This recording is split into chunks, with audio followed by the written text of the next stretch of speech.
不好吃啊？今天没有面包，朋友。没有，面包吃完了。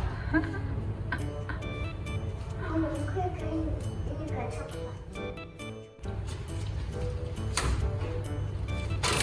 有什么呀？他没吃，完全不吃啊？因为他没看见吧。他不吃这个酥脆。看没了。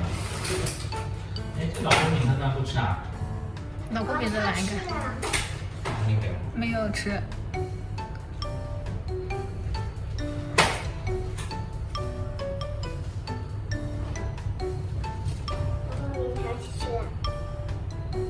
吃一口。你这太挑了啊！没了，今天没有面包。再见。这种小鸟很常见吗？在新加坡？对啊，它为什么来这儿要吃的呀？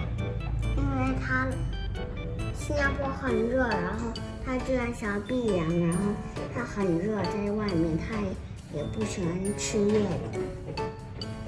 那它每次来怎么要吃的？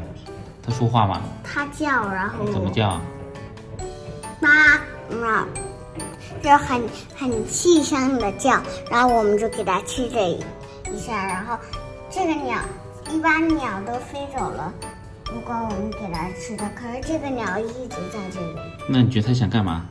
它可能知道等一下要下雨，所以它这边避雨。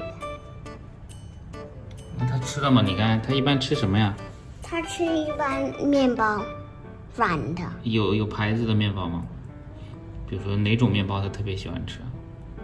那种巧克力的那种可以。巧克力的。刚才我们给它丢老婆饼，它吃吗？它吃一口，然后就不吃了。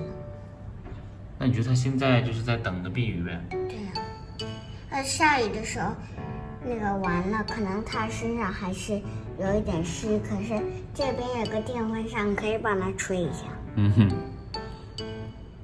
好了，拜拜。拜拜。